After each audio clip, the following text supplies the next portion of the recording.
And now I'd like to introduce you to Tia Andersen, who is an associate professor in the Department of Criminology and Criminal Justice. Also, let me mention that Tia is one of the 2021 Garnet Apple Award winners. So you're all in for a treat today. Tia, the floor is yours, and I'll mute my mic. Hi, everyone. It's nice to meet you. So let me share my screen. So I'm going to talk to you all today about my experiences teaching a service learning mentoring course that was designed to be fully face-to-face. And then the pandemic happened and I had to reassess and redesign and ended up with something I'm really proud of. All right.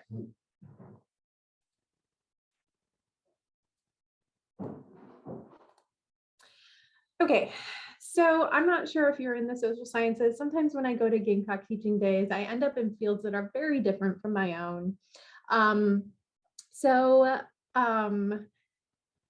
adolescent mentoring course that I developed is an experiential learning course. And what that essentially means is that students learn through hands-on experiences by doing and experiencing real-world challenges.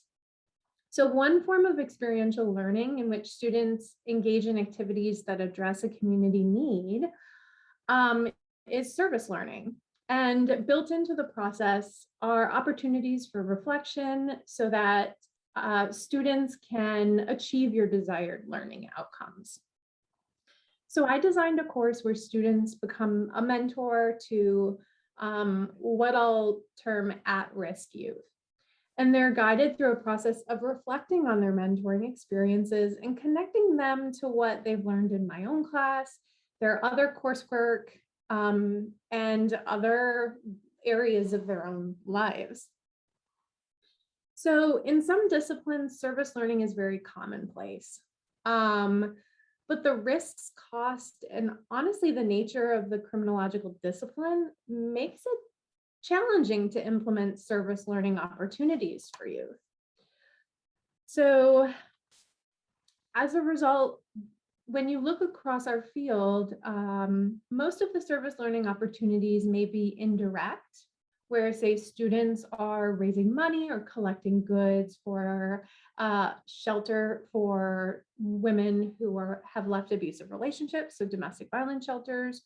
Or some courses have been designed at other universities where students are responsible for really finding their own opportunity to volunteer in the community related to criminology and criminal justice, and then they come together and reflect. So my course is really unique in the fact that it gives all of my students a semester-long opportunity to work with young people in the community as mentors. So it started in 2017, and it started because I was teaching our course that focuses on youth, crime and delinquency, and justice system contact.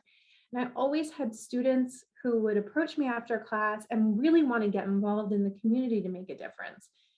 And I was involved in some community programming for justice-involved girls, but I really didn't have the opportunity to connect my students to those organizations and give them the opportunity and to make a difference in the community. So I developed a mentoring program. I thought that I could harness really the energy of my undergrads, their desire to make a difference, to really have these real world experiences, and match it with a need that we have in West Columbia, Casey, on the other side of the river.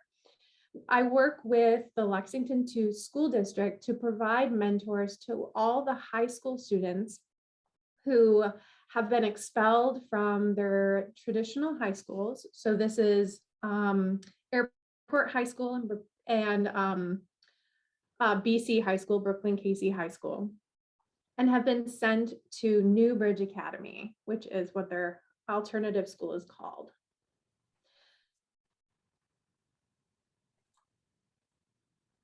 So everything was going great.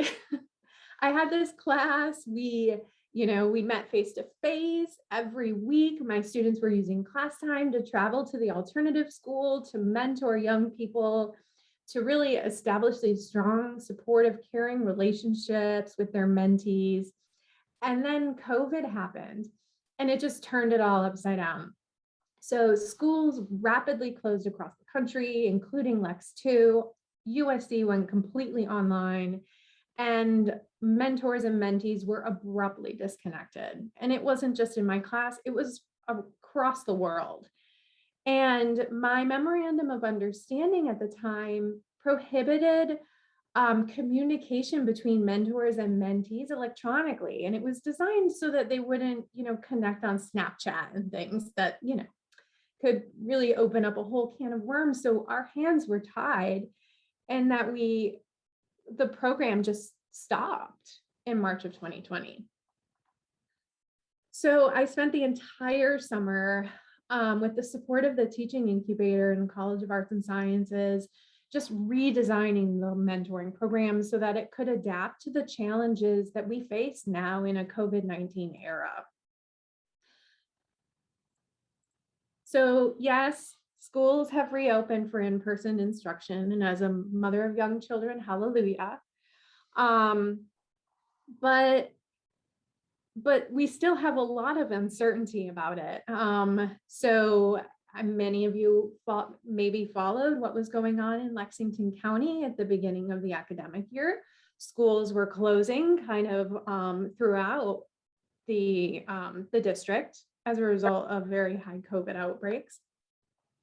So I had to develop a mentoring program that could really change on a dime, that we could be face-to-face one week, and then the next week go completely virtual depending on the environment and what was going on with COVID.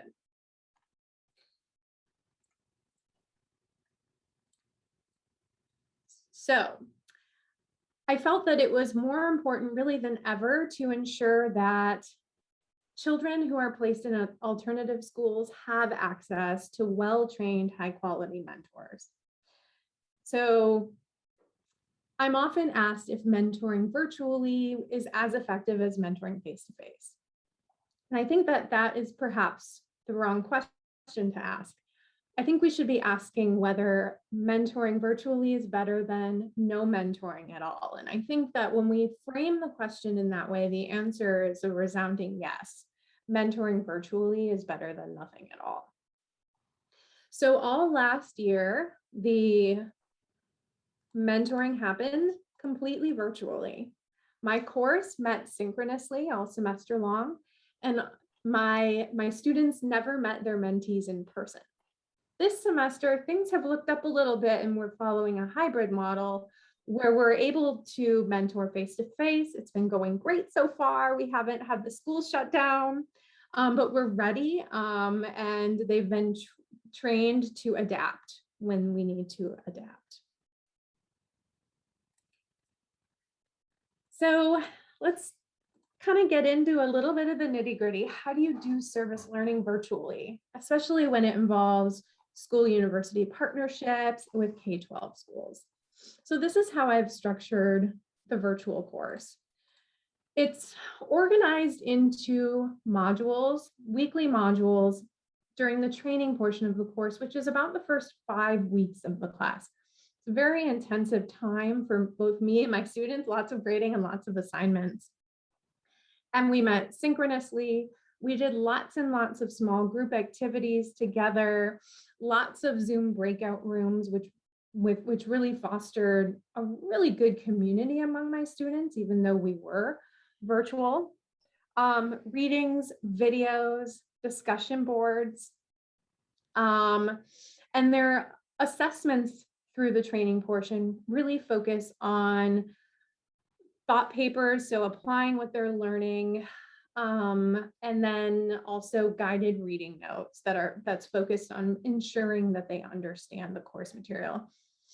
So we go through this very quick and intense training period that focuses on the research, what we know about mentoring and youth development and prevention science. We focus heavily on cultural humility and the role that race, ethnicity, and social class and gender can play in mentoring relationships. We focus on responsible mentoring because there are often sensitive topics that come up between mentors and their mentees, and then issues that require reporting and intervention from the school counselor. And then also working effectively with their classmates when they are in small groups, goal setting, and then I had to include a component on how to cultivate a virtual connection, because our body language and active listening and really just our demeanor becomes so much more important when we're staring at a box of someone and having all of our conversations virtually. And then after the first 5 weeks of the semester are up, the mentoring portion of the semester begins. And we used our class time, so our USC scheduled class time, and they meet once per week. And all of the communication was done through Lex to approved technology. So we utilized Google Classroom Spaces for both kind of messaging back and forth throughout the week between mentors and their mentees, and then also the Google Meet technology for here we have some virtual mentoring going on. And the structure that I use for each mentoring session, it generally starts with a lighthearted icebreaker. Then we move into a life skills activity and focusing on things like healthy relationships, healthy communication skills, decision making and risk taking, and so on and so forth. But the majority of the time that my students spend with their mentees are spent doing what I like to call freestyle mentoring, which is really mentoring that is focused on problem solving and goal setting.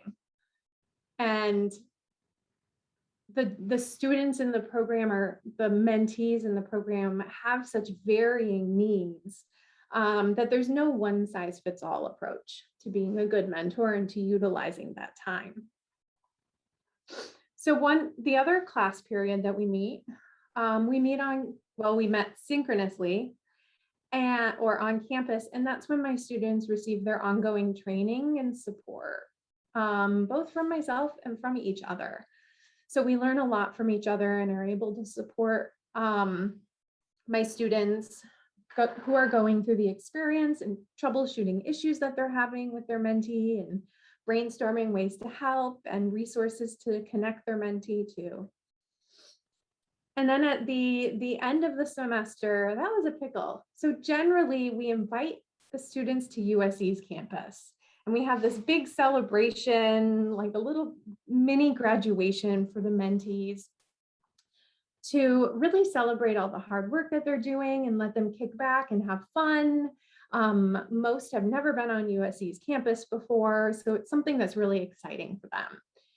And it was very hard to replicate that sort of excitement when we're teaching and doing all our mentoring synchronously.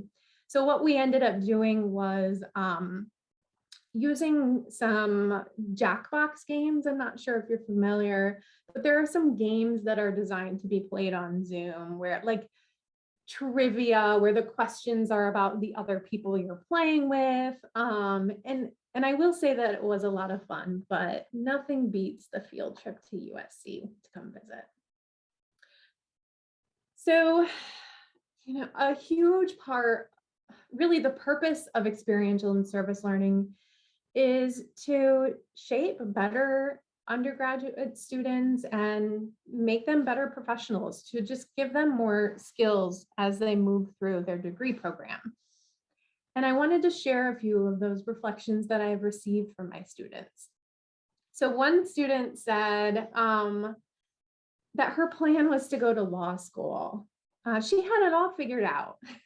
She was a mother of boys who had just gone off to college herself, and she was really excited to kind of pursue her own career, going back to school as a non-traditional student.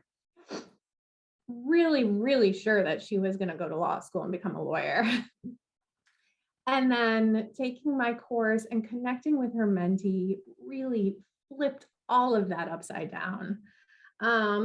So it really, I think, opened her eyes to some of the challenges that young people face in our communities, and really lit a fire under her to go into perhaps a helping profession. And I think last I checked in with her, she was looking into going into school counseling. So now, not every student, it happens every semester that people change their career paths because of experiencing this course, but not all do. Even students who come into the course, they know they're going to be a police officer. Maybe this person even had a job lined up as soon as, the semester was over. So he knew what he was going to do. He was going to be a police officer. And it didn't change that, but he described really gaining skills, communication skills, becoming more empathetic and more of a responsible person. And as a result, he felt as though he would be a better law enforcement officer. And then we have another student who, I love this quote because I think I can just relate to it so much myself as the instructor for the course. Yes, I was hoping it would be an in-person experience. Nobody wants to do service learning online. Nobody wants to run a mentoring program on Google Meet or Zoom. But he described it becoming an even greater learning experience because he was experiencing working with young people who were really falling through the educational cracks in the middle of a global pandemic. So he described being very happy with being given the opportunity, even in spite of kind of the world around us during COVID. I'm sorry to kind of go so quickly, but I feel like it's a lot to cover to describe kind of this journey that I've had going from a fully face-to-face mentoring program that's taught as a course to pivoting to provide something that can be done virtually. And I think that the benefits of developing virtual service learning opportunities, I mean, yes, I did it because we were in the middle of COVID. And I wanted to keep the kids connected to like positive pro-social mentors who could help them. But also it really, doing it virtually opens up whole new doors, that there are communities maybe in very rural areas of the state who don't have a university 5 minutes away. So being able to provide mentors virtually and using video conferencing technology, I think can open up new opportunities for university community partnerships.